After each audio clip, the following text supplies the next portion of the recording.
I'll just get right to it.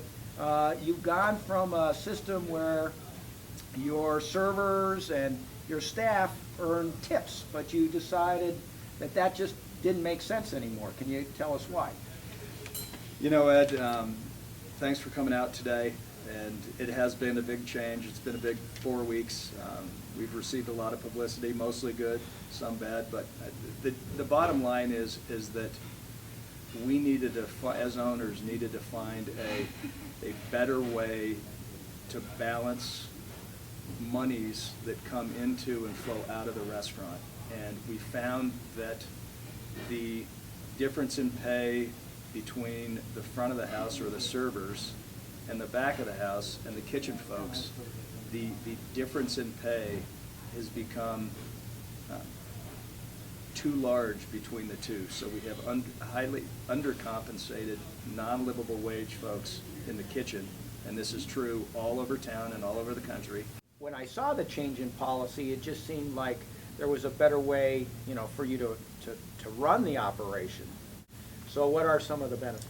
We've gone to this base salary for a normal work week. In their case, we're trying to schedule a server for 34 hours a week, which is, we think, a decent work week based on the number of shifts that they work and the intensity of the job. I mean, it's pretty physical, and I mean, when they're on their feet, they're on their feet all the time. But on top of that, we've added vacation. None of them have ever had paid vacation, so we think that's a positive. And that means they'll take vacation, they'll decompress, and they'll want to come back to work when they're done because they get a full 2 weeks. So we think that's a positive. Historically speaking, you know, they'll take a day here, a day there, but it's not really enough time away. Basically, I've worked in the restaurant industry, and it's very hard to find a job where you have full-time benefits and you have salary and time paid off. It's almost unheard of. So it's a new style of system, but I agree with it 100%. Lastly, we are paying like a normal company. We're once a month, which basically the second pay period following the month of the bonus, we're paying a bonus based on revenues and a bonus based on profits. And so if the company does well, if sales are up over a baseline, then we're sharing with the servers. Now, we haven't had our first bonus yet because this is our first full month. Okay. So that's for the front of the house, and they're going to have a consistent wage. They will be able to budget.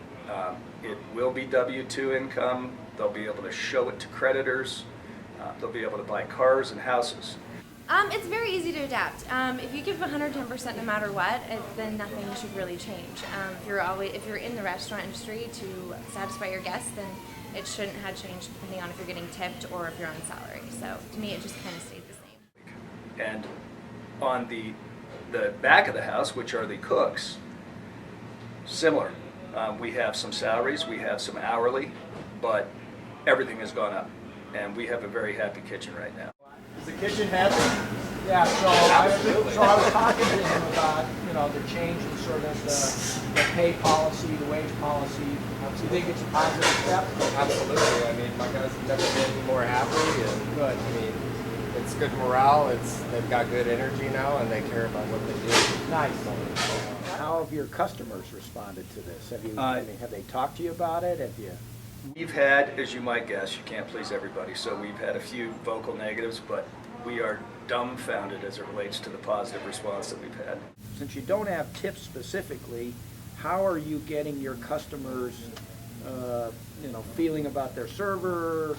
You know, is there some kind of survey you're doing, or how's that work? Every checkout or ticket comes with a 3.5 by 6 inch survey that has the server will pre-fill name, table, and date, and then you have the ability to rate your greeting, time to your table, service, food, and overall experience from 1 to 5.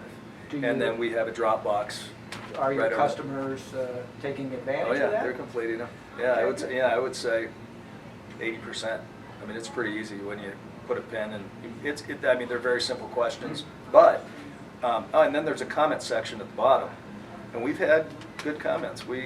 you know, we get lots of 5, you know, that might not be well thought out or what have you. We have some that are very well thought out. We've had a couple that were, you know, 3-2, 3-3-3.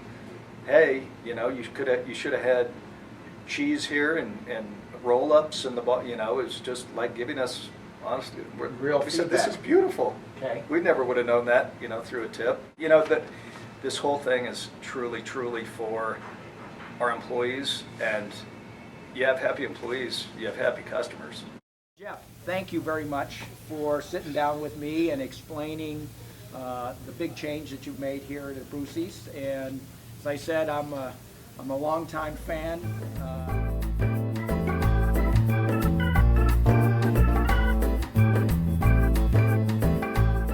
I ask you this question: what do you call a fake noodle? An impasta.